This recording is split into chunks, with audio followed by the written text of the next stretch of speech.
Hello students, welcome you all my YouTube channel Abhishek Tiwari 80 Total NCERT Solutions। आप सबका स्वागत है मेरे YouTube प्लेटफॉर्म पे, जिसका नाम है अभिषेक तिवारी ब्रैकेट में 80 अभिषेक तिवारी शॉर्ट में और टोटल NCERT Solutions। Students,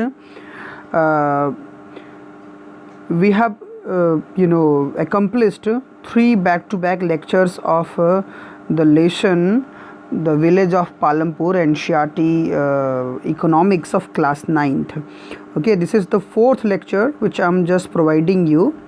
ये लेक्चर आपको कल सुबह जो है YouTube पे चैनल पे अवेलेबल मिलेगा। सो स्टूडेंट्स, और इसके बाद एक लेक्चर और प्रोबेबली एक और लेक्चर संभावना है जो इस चैप्टर में और हो सकती है, 5वां लेक्चर, तो वो भी आपको अगले दिन, उसके एक दिन बाद जो है मॉर्निंग में अवेलेबल हो जाएगी। ठीक है। So and I am just getting your enthusiasm ना। थोड़ा सा वेयर्ड है बच्चों, बट लगता है कि नहीं, आपको पढ़ना चाहिए थोड़ा टाइम निकाल करके। डेफिनेटली आपको पढ़ना चाहिए। जो चीज़ें, जो चैप्टर्स आप यहाँ कंज्यूम कर लेंगे, आप उतना फ्री रहेंगे। जब स्कूल में हम उसकी स्टार्टिंग करेंगे तो आप वहाँ पे फ्री रहेंगे। ठीक है students. So therefore this is really required कि आप वीडियो को वॉच करें। ठीक है। और ये बहुत इंपॉर्टेंट है कि आप उसको पूरा वॉच करें, नोट्स प्रिपेयर करें। ठीक है। और नोट्स आप मुझे व्हाट्सअप कर सकते हैं। जहाँ पे कोई जो कर ले रहा है तो मुझे व्हाट्सअप कर सकता है, मुझे इंडिविजुअली मुझे व्हाट्सअप करके वो उसका डिटेल ले दे सकता है। और जिसको मेरा व्हाट्सअप नंबर चाहिए वो मुझे कॉल कर सकता है उसके अकॉर्डिंग। ओके, मीन्स नंबर मुझसे ले सकता है। तो चलिए आगे बढ़ते हैं। हम लोगों ने पढ़ना शुरू किया था। ठीक है। फॉर्मिंग एक्टिविटीज़ के बारे में हम लोग पढ़ रहे थे। फॉर्म एक्टिविटीज़ में क्या क्या चीज़ें समाहित थी, क्या क्या चीज़ें शामिल थी। कल हम लोगों ने सस्टेनेबिलिटी ऑफ लैंड के बारे में पढ़ा। लैंड डिस्ट्रीब्यूशन किस तरह से है पालमपुर में, वो हमने स्टडी किया। उसके बाद फिर एक और लेक्चर कंप्लीट किया, उसका नाम था लेबर कंपोजिशन, कि लेबर कंपोजिशन कैसा है, किस तरह से जो है पालमपुर में लेबर डिवाइडेड है, लेबर कैसे जो है फुलफ़िल होता है वहाँ पे। ठीक है। अब बात आती है कि कैपिटल नीडेड। बच्चों, अब जो दूसरी चीज़ आती है सामने, वो होती है कैपिटल नीडेड ना इन फार्मिंग। कि जो फार्मिंग की जो रिक्वायरमेंट है, कैपिटल रिक्वायरमेंट है, उसकी आवश्यकताओं की पूर्ति कैसे होती है। Means how farming justify it's capital need. ठीक है। So let's begin it without wasting time. तो आपने इसको ऑलरेडी देखा ही होगा कि जो मॉडर्न फार्मिंग मेथड्स हैं उसमें बड़े पैमाने पे जो है कैपिटल इन्वेस्टमेंट की ज़रूरत होती है। मतलब कैपिटल इन्वेस्टमेंट ना करें तो आप मॉडर्न फार्मिंग मेथड्स को भूल जाइए। ठीक है। क्योंकि उसमें मॉडर्न फार्मिंग मेथड्स में आपको इरिगेशन चाहिए प्रॉपरली। इसके अलावा HYV सीड्स होते हैं, बहुत महंगे होते हैं। इसके अलावा जो है आपको पेस्टिसाइड, फर्टिलाइजर्स, वीडीसाइड, तमाम तरह की चीज़ें आपको चाहिए होता है। इंसेक्टिसाइड्स हो गया। तो ये सब चीज़ों की आवश्यकता होती है, which is really very costly. ठीक है। तो great need of capital in the modern farming method, so that the farmer now needs more money then before. इसका मतलब होता है कि जो 1960s तक हम खेती करते थे, आज से कंपेयरिंग में कहीं ज़्यादा जो है कैपिटल इन्वेस्टमेंट की ज़रूरत होती है, कि ज़्यादा पैसे खर्च किए जाए। कैपिटल इन्वेस्टमेंट का मतलब ज़्यादा पैसे लगाए जाएँ खेती करने में। ठीक है। सो मोस्ट फार्मर्स हैव, इसके लिए पहला पॉइंट क्या है कि जो अधिकतर फार्मर्स हैं have to borrow money to arrange for the capital. ठीक है। अपनी कैपिटल नीड को पूरा करने के लिए उन्हें बोरो लेना पड़ता है, मतलब उधार लेना पड़ता है। ठीक है। They borrow from the large farmers, वो बड़े फार्मर्स से जो है लोन लेते हैं। ठीक है। बड़े फार्मर्स से लोन लेते हैं या फिर मनी लेंडर से लोन ले लेते हैं। और the traders who supply various inputs for cultivation, या फिर ट्रेडर से ले लेते हैं जो उनको कल्टीवेशन के लिए तमाम इनपुट्स प्रोवाइड करता है, उससे भी उधार ले लेते हैं वो। तो जो रेट ऑफ इंटरेस्ट होता है इस तरह के लोन पे वो बहुत ही हाई होता है। ठीक है। इस तरह के लोन्स पे जो रेट ऑफ इंटरेस्ट होता है बच्चों बहुत हाई होता है। मीन्स जो लोन हम लेते हैं, उधारी हम लेते हैं, उस उधारी का बदले में जो देना होता है इंटरेस्ट, वो इंटरेस्ट की रेट बहुत ज़्यादा होती है। ठीक है।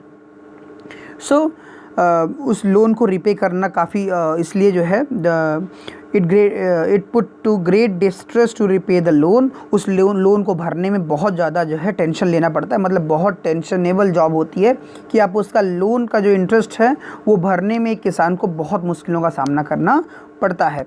ठीक है, तो ये इस चीज़ को आप समझिए बच्चों कि भारत में जो है ना 60% के आसपास जो फार्मर्स हैं, 60-70% वो क्या हैं, या तो मार्जिनल हैं या स्मॉल फार्मर्स हैं। मार्जिनल का और स्मॉल का मतलब होता है जिनके पास 2 हेक्टेयर, ठीक है, 2 हेक्टेयर लैंड से भी कम लैंड हो, 2 हेक्टेयर से भी कम लैंड हो, ऐसे लोग मार्जिनल या स्मॉल फार्मर्स कहलाते हैं।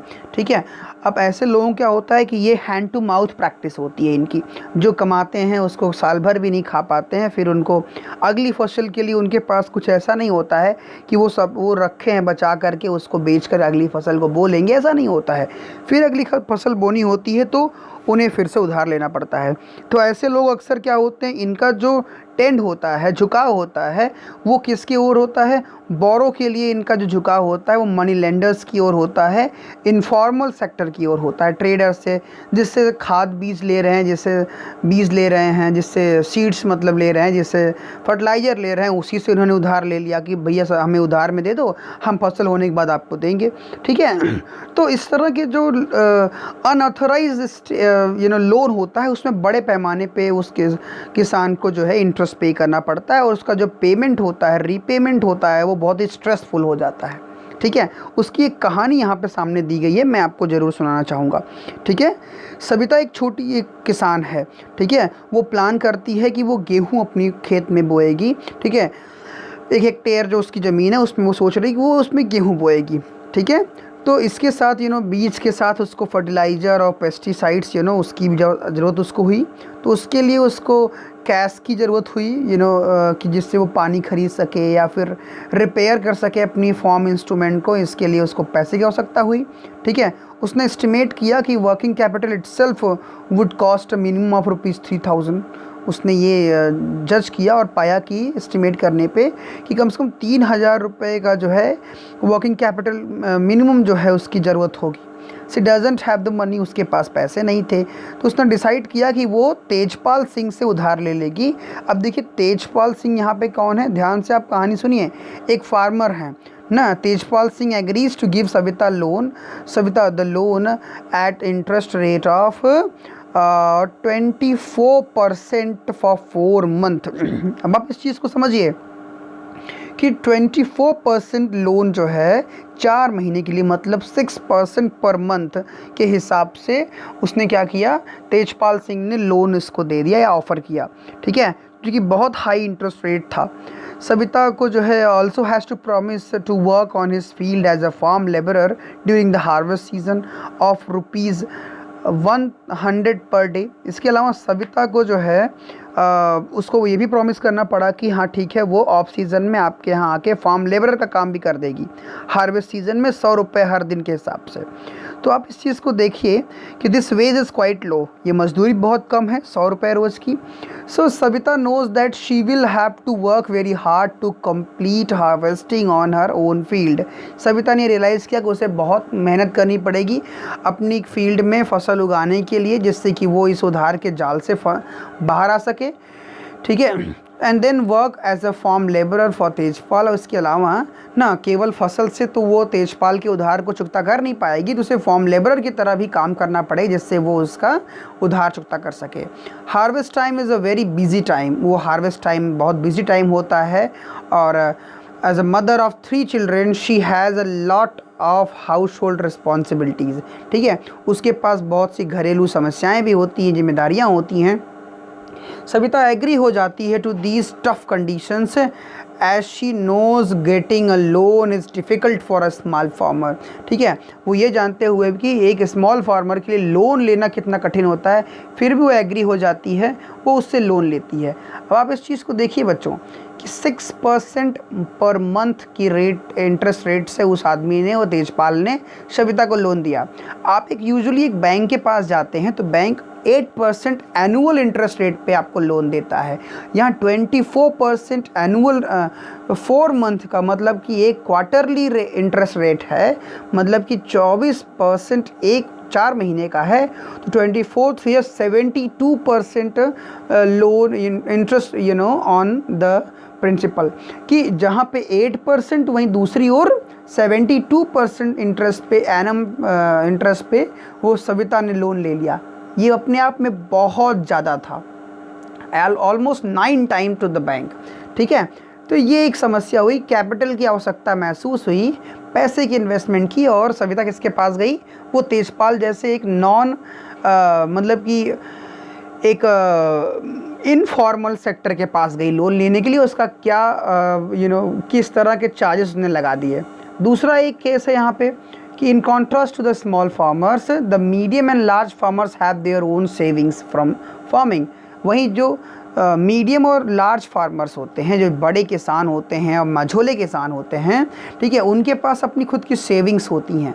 वो एक क्रॉप सीज़न में उनकी अपनी काफ़ी सेविंग्स होती हैं, कई लाख रुपए की वो फसल अपनी बो लेते हैं अपने सरप्लस को।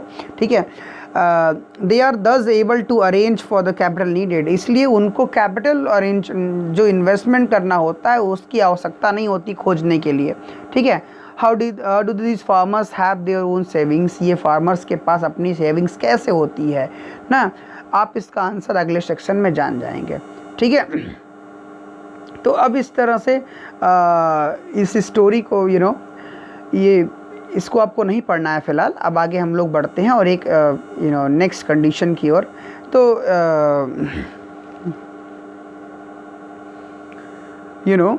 बेसिकली अब आप इस चीज़ को देखिए कि एक और तो जो है तेजपाल से लोन ले करके उसका क्या हाल होता है। ठीक है, सविता का। फिर दूसरी ओर जो मझोले और बड़े किसान होते हैं उनके पास अपनी खुद की सेविंग्स होती है बैंकों में फार्मिंग के दौरान। ठीक है, तो वो उससे जो है अपनी कैपिटल नीड को अरेंज कर लेते हैं। कैसे ये फार्मर्स जो हैं ये अरेंज कैसे करते हैं, सेविंग्स कैसे करते हैं, इसका आंसर निकालना है। अब इसके आंसर की ओर हम लोग चलते हैं आगे वाले टॉपिक में। इसके लिए आपको ये देखना पड़ेगा the sale of the surplus farm product. ठीक है, कि जो सरप्लस मतलब अतिरिक्त फार्म प्रोडक्ट्स होते हैं, जो उत्पादन होता है अपनी ज़रूरतों के अलावा, उसको कैसे सेल किया जाता है। ठीक है, तो आप इस चीज़ को देखिए। Let us support that the farmers have produced wheat on their lands using the 3 factors of production. आप इस चीज़ को देखिए कि फार्मर जो होते हैं 3 फैक्टर ऑफ प्रोडक्शन का इस्तेमाल करते हुए वो अपने खेत में गेहूँ बो देते हैं, उगाते हैं। Wheat is harvested and production is complete. Wheat का हार्वेस्ट हो जाता है और प्रोडक्शन कंप्लीट हो जाता है। What do the farmers do with the wheat. अब किसान इस वीट का क्या करते हैं? They retain the part of the wheat for their families consumption. वो क्या करते हैं, उसका एक हिस्सा वीट का अपनी फैमिली कंजप्शन के लिए घर में छोड़ देते हैं और बाकी जो सरप्लस वीट होता है उसे वो बाज़ारों में बेच देते हैं। ठीक है, तो स्मॉल फार्मर्स जैसे कि सविता हो गए, गोविंद हो गए, इनके पास बहुत कम जो है सरप्लस होता है वीट का, क्योंकि उनके पास टोटल प्रोडक्शन ही बहुत ही छोटी है, बहुत कम है। And from this a substantial share is kept for their own family needs ना। तो बहुत ही थोड़ी मात्रा में जो है उनके पास जो है कोई चीज़ बचती है जो उनकी फैमिली नीड्स को सपोर्ट करती है। ठीक है, जो उनकी फैमिली नीड्स को सपोर्ट्स करती है। तो इस तरह की चीज़ों को आप देखिए कि कहीं ना कहीं एक ये अंतर है दोनों ही फार्मर्स में। ठीक है, सविता और गोविंद जैसे और बाकी जो बड़े फार्मर्स होते हैं। So it is the medium and large farmers who supply wheat to the market. तो ये मीडियम और लार्ज फार्मर्स होते हैं जो क्या करते हैं, जो वीट को बाज़ारों में सप्लाई करते हैं। और इस चीज़ को आप देख सकते हैं कि कैसे bullock cart streaming into the market each carrying loads of wheat. तो traders at the market buy the wheat. जो ट्रेडर्स होते हैं बाज़ार में, ख़रीदार होते हैं, वो इन वीट्स को ख़रीद लेते हैं और इसको सेल कर देते हैं फर्दर शॉपकीपर को इन द टाउन एंड सिटीज़। शहरों और कस्बों में, गाँव में इसको सेल कर देते हैं वो ट्रेडर्स ना। तो तेजपाल सिंह जो है एक बड़ा फार्मर है जिसके पास 350 क्विंटल का सरप्लस अनाज है, गेहूं है। ठीक है, अपनी ज़रूरतों के अलावा। तो वो उसको सेल करता है सरप्लस वीट को, कहाँ पे? रायगंज मार्केट में ना। और उससे उसको खूब अच्छी अर्निंग्स हो जाती है। What does Tejpal Singh do with this with his earnings. अब आप देखिए कि तेजपाल अपनी अर्निंग से करता क्या है। लास्ट ईयर तेजपाल सिंह ने क्या किया था, most of the money in his bank account, उसने अपने अधिकतर पैसे अपने बैंक अकाउंट में रखा ना। बाद में उसने क्या किया, उसने यूज़ किया इस सेविंग को lending to farmers like Savita जैसे किसानों को उधार देने में इसका यूज़ किया उस पैसे का, ठीक है। Who were in need of a loan, जिनको लोन की आवश्यकता थी उनको उन्होंने लोन बांटे। He also use the savings to arrange for the working capital for farming in the next session, ठीक है, season.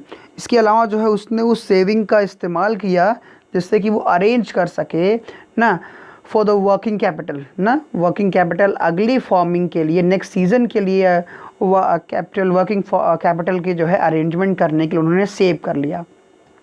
So this year Tejpal Singh plans to use his earnings to buy another tractor ना। इस साल जो है तेजपाल सिंह ने अपने अर्निंग्स जो थी उसका यूज़ किया एक और ट्रैक्टर ख़रीदने के लिए ना। Another tractor would increase his fix capital.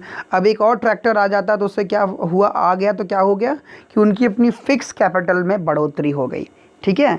Fix capital आप जानते हैं ना, जिसमें इंस्ट्रूमेंट होते हैं, मशीनरीज होते हैं, उसमें क्या हुआ, बढ़ोतरी हो गई, ठीक है। एक होती है वर्किंग कैपिटल ना।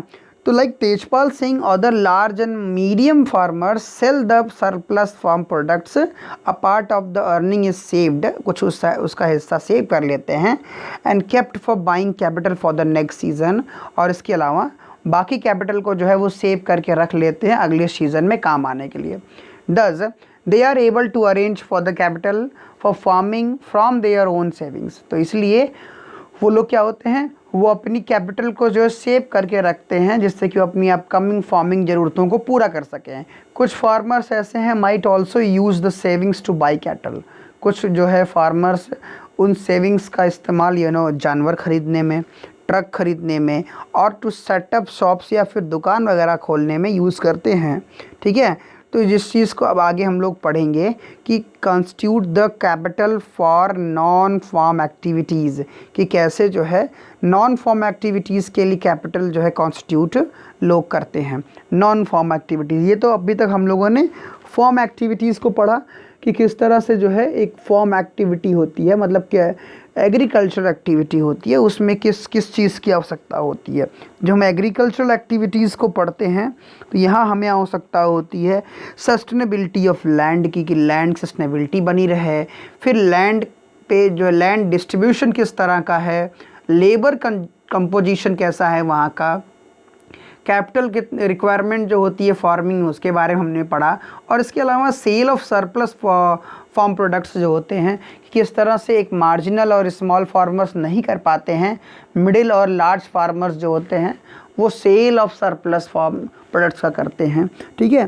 तो ये चीज़ें देखने को मिलती है, और जब ये लोग जो है सेल कर लेते हैं सरप्लस प्रोडक्ट का, और जो अर्निंग्स होती है बची हुई उसका इस्तेमाल क्या करते हैं, उसका इस्तेमाल ये अपनी नॉन फॉर्म एक्टिविटीज़ के लिए करते हैं।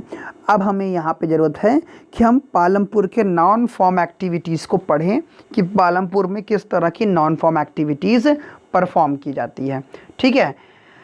अब नॉन फॉर्म एक्टिविटीज़ से मतलब क्या होता है, जब हम नॉन फॉर्म एक्टिविटीज़ करते हैं, नॉन फॉर्म मतलब नॉन एग्रीकल्चरल एक्टिविटी, जिसमें एग्रीकल्चर ना की जाए, ठीक है, मतलब कि प्रोडक्शन एक्टिविटी मेन होती है वहाँ पे। We shall now take a look up at some of the non farm activities. यहाँ पे हम पढ़ेंगे नॉन फॉर्म के बारे में।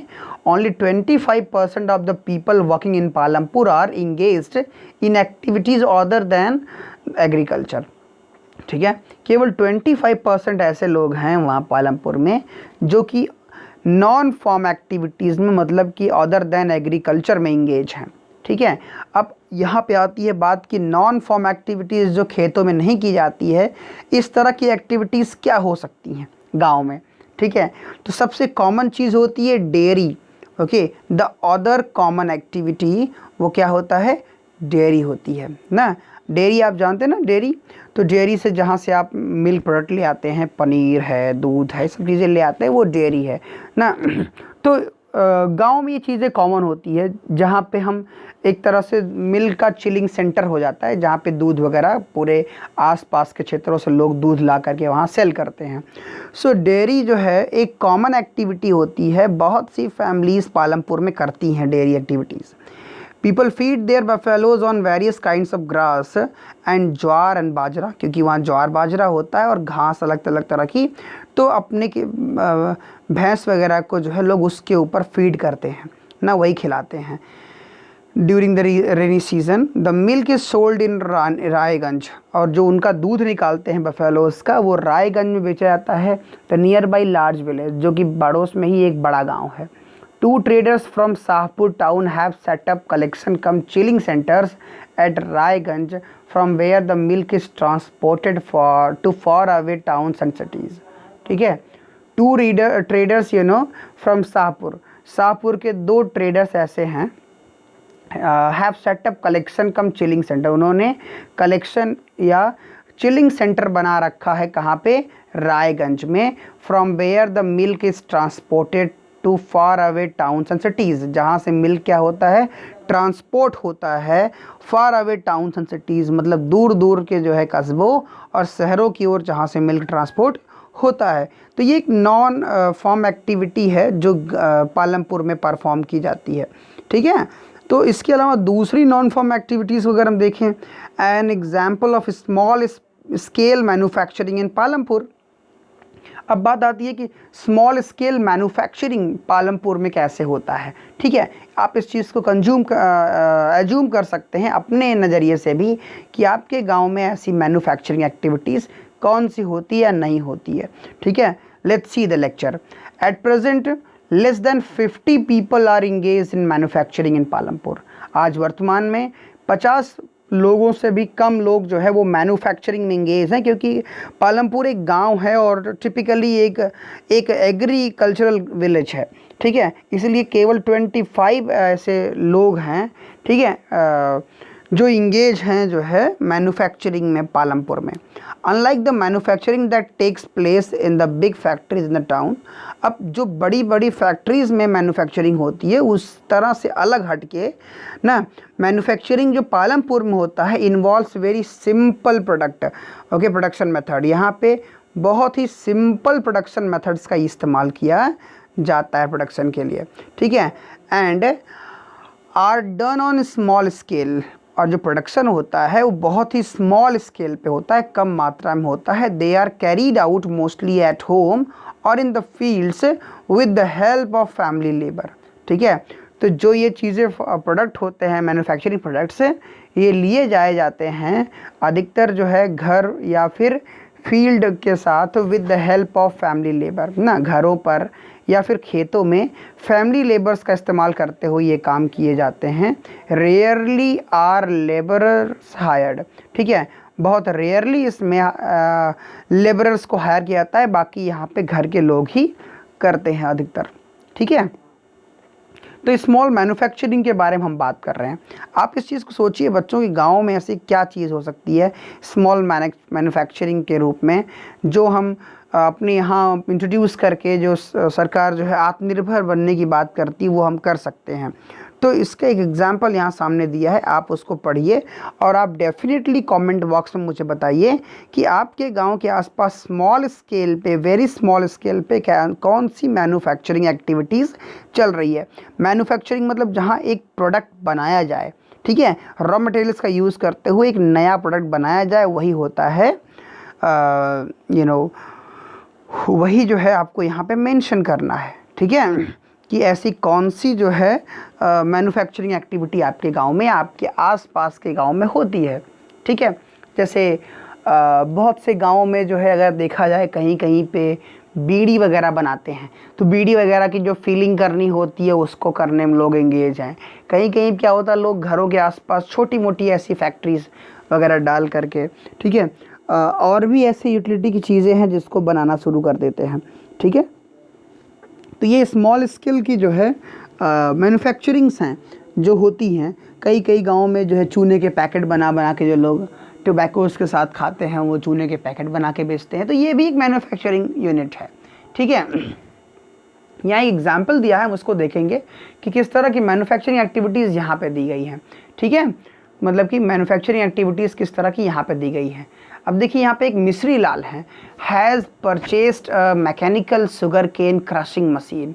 उन्होंने क्या किया, उन्होंने एक मशीन चलने वाली मैकेनिकल क्रशिंग मशीन, मतलब गन्ना पेरने वाली मशीन लगाई, खरीदी, रन ऑन इलेक्ट्रिसिटी, जो बिजली से चलती थी, and has set it up on his field, उसको उन्होंने अपने खेत में लगा लिया।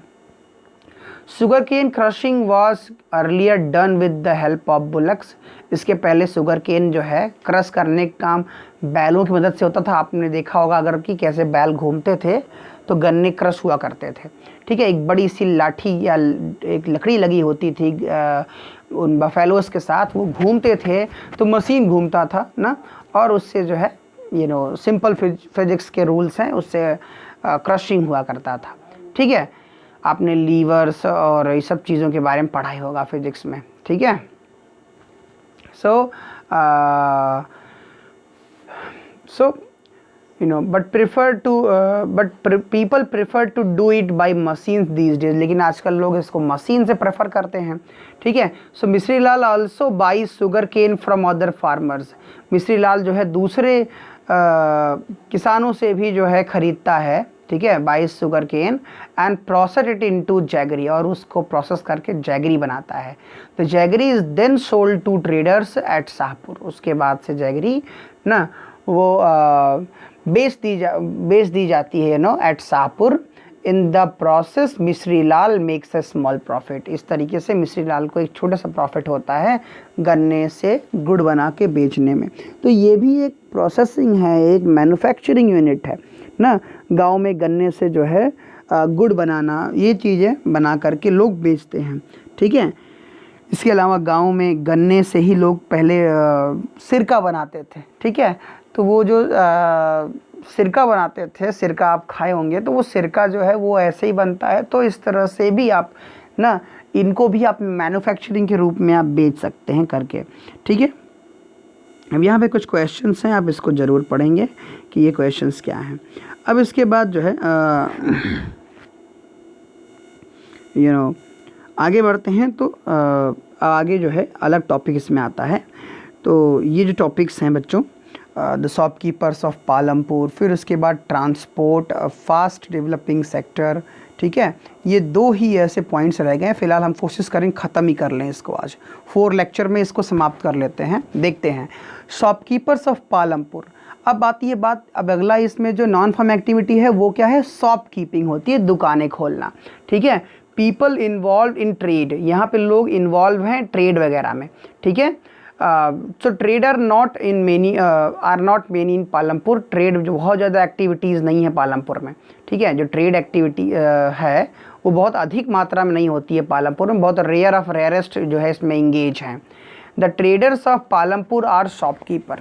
जो ट्रेडर्स हैं पालमपुर के वो क्या हैं, they are shopkeepers who buy various goods from wholesale markets. वो शॉपकीपर्स हैं जो अलग अलग बाज़ारों से होलसेल में सामान खरीदते हैं शहरों से, and sell them in the village, और उन सामानों को वो गांव में बेचते हैं।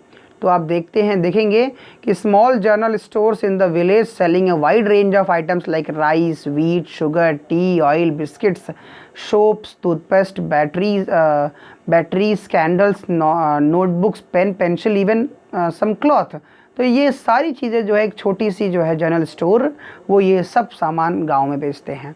A few of the families whose houses are close to the bus stand. कुछ ऐसे फैमिलीज जिनके हाउसेस बस स्टैंड पे सीमित हैं, have used a part of the space to open small shops. ठीक है, तो उन्होंने क्या किया है, उन्होंने यूज़ किया है close to the bus stand, bus stand के पास ही उन्होंने have used part of space, एक खाली स्थान को उन्होंने इस्तेमाल किया है टू ओपन स्मॉल शॉप। वहाँ पे उन्होंने एक छोटी सी दुकानें खोल ली है। दे सेल ईटेबल्स ना। अब ऐसे भी एक तरह की नॉन फॉर्म एक्टिविटी है, जहाँ स्टेशन है, बस स्टॉप है, वहाँ उसके बाहर एक छोटी सी शॉप खोल लेना। ठीक है, तो उससे भी जो है शॉपकीपिंग भी जो है एक नॉन फॉर्म एक्टिविटीज़ के रूप में, जो वहाँ पे अक्सर आपने देखा होगा कि ईटेबल्स चीज़ों को वो बेचते रहते हैं। ठीक है, अब इस तरह से जो है यहाँ पे एक और एग्जाम्पल दिया है करीम जो है ओपन द कंप्यूटर क्लास, करीम ने क्या किया, एक कंप्यूटर क्लास ओपन कर लिया गांव में ही।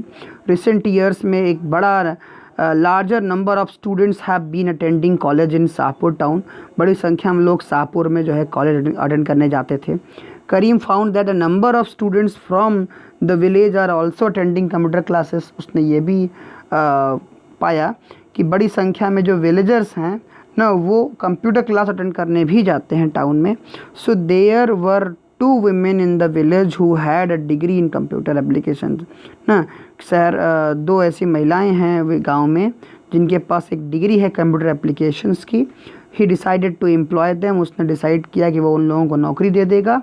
ही bought computers and set up the classes in the front of the their house, उसने कंप्यूटर्स खरीदे और अपने घर के सामने उसने क्लासेस डाल दी, ठीक है, ओवरलुकिंग द मार्केट, जहाँ से वो बाजार को ओवरलुक कर सकते थे। High school students have started attending them in good numbers, अब फिर बड़ी संख्या में जो है 10वीं 12वीं के बच्चे कंप्यूटर क्लास ज्वाइन करने लगे। इस तरह से उनका क्लासेस भी जो है मतलब एक तरह से क्लास चलाना भी जो है एक नॉन फॉर्म एक्टिविटी है, वो भी एक एग्जाम्पल है। गांव में ऐसे बहुत से मिल जाते हैं, ठीक है। फिर उसके बाद जो आखिरी आता है वो होता है ट्रांसपोर्ट, फास्ट डेवलपिंग सेक्टर।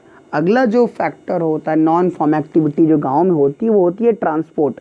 अक्सर आप देखते हैं गांव में कि आस पड़ोस में आपके एक बोलेरो रख के बैठ जाते हैं लोग, एक टाटा सूमो रख के बैठे हैं, कोई और कार रख के बैठे हैं। शादी ब्याह का जब रश होता है तो उसमें ये लोग क्या करते हैं, उस भाग दौड़ में इनकी गाड़ियां बुक की जाती हैं और लोग इन्हीं से शादी तिलक और बहुत से फंक्शंस में यहाँ से वहाँ दौड़ते हैं। तो गाड़ियों ट्रांसपोर्ट जो है एक फास्ट डेवलपिंग सेक्टर के रूप में नॉन फार्मिंग एक्टिविटी है। तो ऐसे वैरायटी ऑफ व्हीकल्स हैं सड़कों पर कनेक्टिंग पालमपुर टू रायगंज, जो पालमपुर से रायगंज को जोड़ते हैं। रिक्शा वाला, स्टोंगा वाला, jeep, tractor, truck, drivers and poor people driving the traditional bullock cart and buggy जिसको कहते हैं are people in the transport services. तो इस तरह से जो है अगर देखा जाए रिक्शा वाला, टांगा वाला, जीप, ट्रैक्टर, ट्रक, ड्राइवर, उसके अलावा people driving the traditional bullock, जो ट्रेडिशनल बुलक जो है, जो परंपरागत बुलक जो ट्रांसपोर्ट करते थे, bullock cart and bogies are the traditional are people in the transport service, ठीक है। तो ये जो चीज़ें हैं ये लोगों को यहाँ से वहाँ ट्रांसपोर्ट करती हैं अब, ठीक है। They ferry people and goods from one place to another, okay. So क्या होता है कि ये जो ट्रांसपोर्ट सर्विसेज हैं ये फेरी का काम करते हैं, पीपल एंड गुड्स, वस्तुओं और चीज़ों को यहाँ से वहाँ ढोते हैं from one place to another, और उसके बदले में इनको पे किया जाता है। So the number of people involve in transport has grown over the last several years, पिछले कुछ वर्षों से नंबर ऑफ पीपल जो ग्रो अप हुए हैं, लास्ट कुछ वर्षों से उसमें ग्रोथ देखने को मिला हुआ है नंबर ऑफ पीपल्स में। अब देखिए कि किस तरह से जो है ट्रांसपोर्ट सेक्टर के रूप में ट्रांसपोर्ट पे लोग ऐसे ही तमाम गाड़ियां, ट्रक ले रहे हैं, लॉरी ले रहे हैं ना, ले करके उसको मंडी में लगा ले रहे हैं। तो एक तरह का ट्रांसपोर्ट है, दिन भर ट्रक चलाएंगे, बस चलाएंगे, वो भी ट्रांसपोर्ट के थ्रू जो है ना अपना इम्प्रूवमेंट इकोनॉमिकली कर सकते हैं। तो ये एक कारण है। इसमें एग्जाम्पल दिया किशोरा का। किशोरा एक फार्म लेबरर है और दूसरे और लेबरर्स की तरह किशोरा फाउंड ना difficult to meet his families needs, वो उसकी परिवार की आवश्यकताओं को मिल पाने में सक्षम नहीं है, from wages that he receive, जो मजदूरी वो पाता है उससे वो अपनी फैमिली की ज़रूरतों को पूरा नहीं कर पा रहा। कुछ वर्षों के बाद back Kishora took a loan from the bank, लौटने के बाद किशोरा ने एक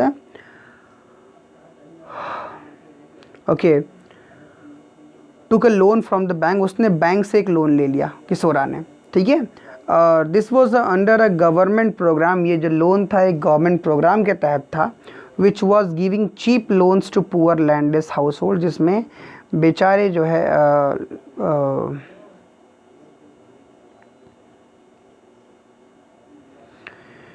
this was under government programme, ये गवर्नमेंट प्रोग्राम के अंतर्गत होता है जो which was giving cheap loans to poor, जिसमें लैंडलेस हाउस होल्ड्स को, जो पुअर लैंडलेस हाउस होल्ड उनको सस्ता से सस्ता जो है लोन प्रोवाइड किया जाता है।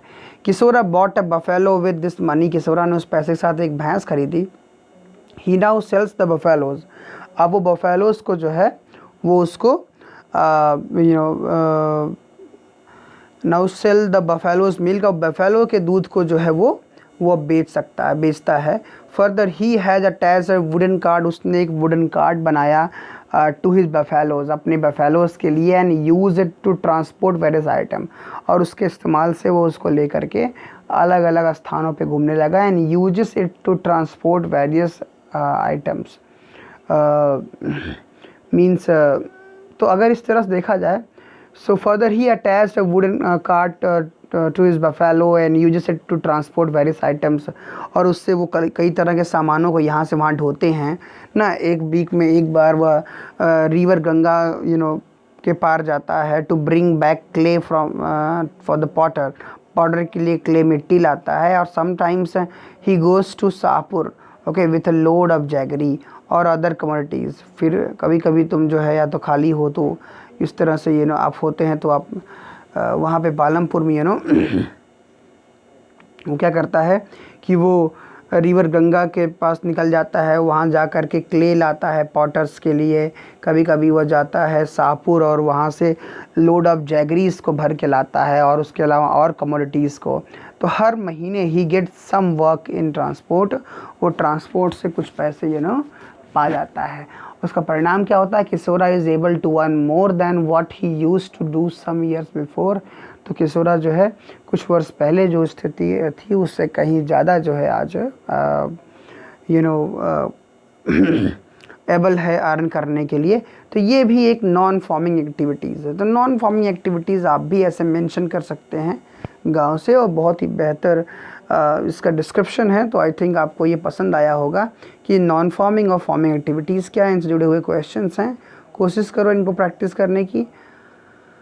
And okay, so this is what the total explanation of this lesson. और इसके साथ ही ये चैप्टर्स फिनिश होता है। हम लोगों ने इसका एक्सप्लेनेशन पढ़ा और बहुत सी और डिटेल्स हमने पढ़ी। तो this is what all about this lecture. ठीक है, यहाँ पे हम लोगों ने 3 चीज़ें कवर की। तो बच्चों ये इसके साथ ही ये चैप्टर भी फिनिश हो रहा है। और सबसे इम्पॉर्टेंट चीज़, ठीक है, कि ये लेक्चर्स कैसे लगे उसको आप ज़रूर जो है ज़रूर से ज़रूर आप उसको मेंशन करिए, उसको बताइए, और YouTube चैनल को सब्सक्राइब करके तभी आप उसको वॉच कीजिए, जिससे कि आपको आने वाले वीडियोस के बेल आइकन दबाने के बाद आपको आने वाले वीडियोस के कहीं ना कहीं नोटिफिकेशंस मिलते रहेंगे। ठीक है स्टूडेंट्स, होप आप स्टडी कर रहे हैं, अच्छे से कर रहे हैं। थोड़ा डिले वीविंग्स हो रही है, लेकिन मैं देख रहा हूँ कि आप पढ़ते हैं थोड़ा बहुत। कोशिश करिए, इंगेज हो जाइए। ठीक है, अगर मैं आपके लिए लगा हूँ तो आप डेफिनेटली इंगेज हो जाइए। पढ़िए, नोट्स बनाइए और रिविजन्स करिए। जहाँ पे प्रॉब्लम्स आ रही है उसको डिस्कस करिए। Okay students, so this is what all about today's. Please subscribe the channel and share it to others. Till then students, thank you very much. We will soon come with another video of English, but before it I will announce you later. Okay, till then you enjoy yourself. Thank you and have a good day.